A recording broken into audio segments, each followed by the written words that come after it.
Your brain is changing right now, and you're not the one doing it. Every scroll, every notification, every night you shortchanged your sleep, and every time you picked up your phone before your feet even hit the floor, your brain adopted, quietly, without asking permission, and not in your favor. That's the thing nobody warns you about.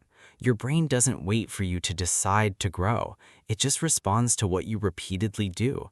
And if what you repeatedly do is distract, rush, react, and consume, that's exactly the brain you're building. But here's what neuroscience also confirms.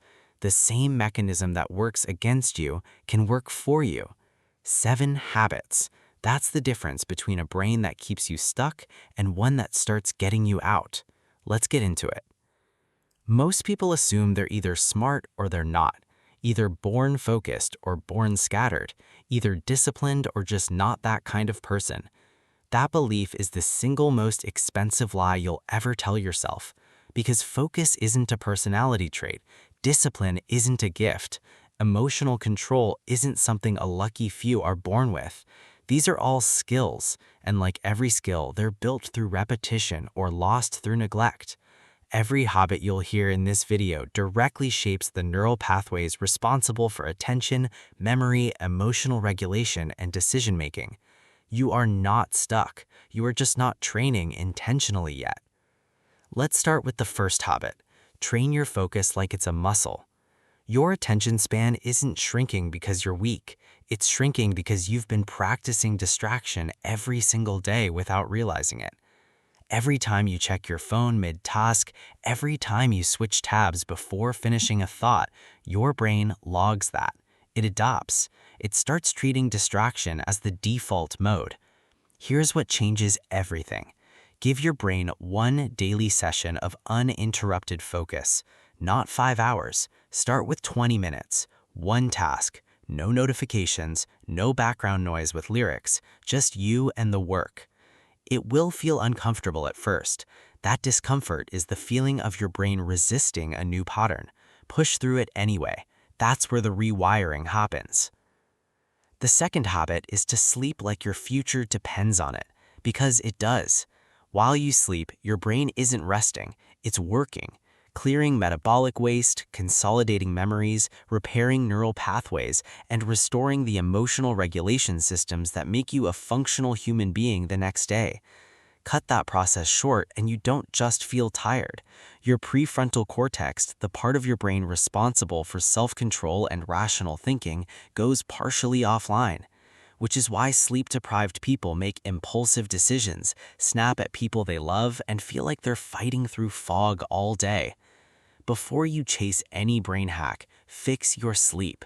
Consistent bedtime, less screens before bed, stop wearing exhaustion like a badge.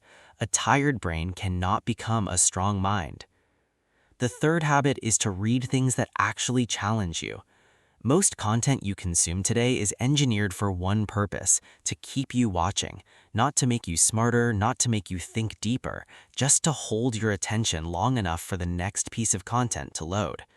Your brain adapts to the speed of what you consume. Feed it shallowness, and your thinking becomes shallow.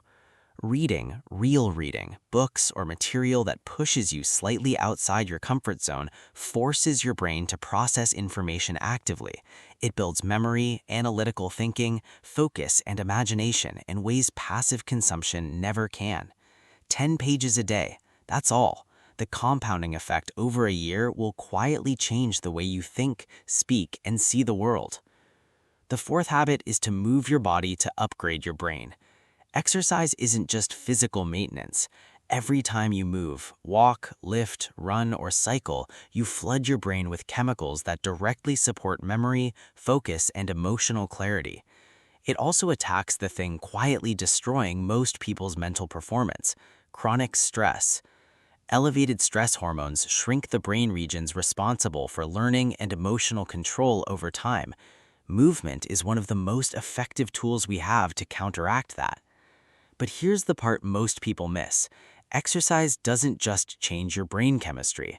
It builds the single most transferable skill in existence, the ability to do hard things when you don't feel like it. That habit spreads into every area of your life. The fifth habit is to break up with constant stimulation. When your brain is being fed dopamine every 30 seconds from reels, notifications, background videos, and rapid content, normal productive life starts to feel unbearable. Reading feels slow, deep work feels painful, silence feels suffocating. This isn't a personal failure, it's a neurological adaptation. Your brain recalibrated its baseline around constant high stimulation. The fix isn't dramatic. You don't need to throw your phone in a river. You just need pockets of nothing. Walks without earphones, meals without a screen, mornings without immediately reaching for your phone. Let your brain get a little bored. Boredom is not the enemy of productivity. Overstimulation is. The sixth habit is to build real emotional control. A sharp brain is not just intelligent, it's stable. Emotional reactivity, snapping in anger, spiraling in anxiety, or freezing in fear is not a character flaw, it's a habit, and like every habit, it can be retrained. Start with one practice, the pause. Between the trigger and your response, create a gap. Even 3 seconds gives your rational brain time to catch up to your emotional impulse. Then learn to observe your emotions instead of becoming them. Not "I am angry," but "I notice anger." That tiny language shift creates distance. You stop being swept away. You start steering. And the seventh habit is to choose consistency over motivation. This one matters more than all the others. Motivation is a feeling. Feelings come and go. If your habits only exist when you feel inspired, they actually don't exist. They're just good intentions with a shelf life. Your brain changes through repetition, not intensity. Reading 10 pages daily beats the 100-page binge once a month. 20 minutes of focused work every day beats the 1 8-hour session followed by 2 weeks of nothing. The people you admire for their discipline are not superhuman. They just stopped waiting to feel ready. They showed up when it was inconvenient, unglamorous, and hard. And slowly, those repetitions became identity. That's the whole game. Your brain is adopting right now to whatever your daily life asks of it. The question is never, do I have what it takes? The question is, what are you training it to become?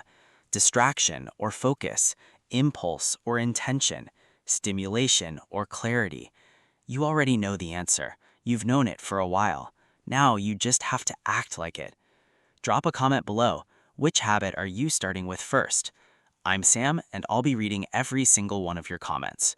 If this video helped you, subscribe for more videos that will help you become better every day.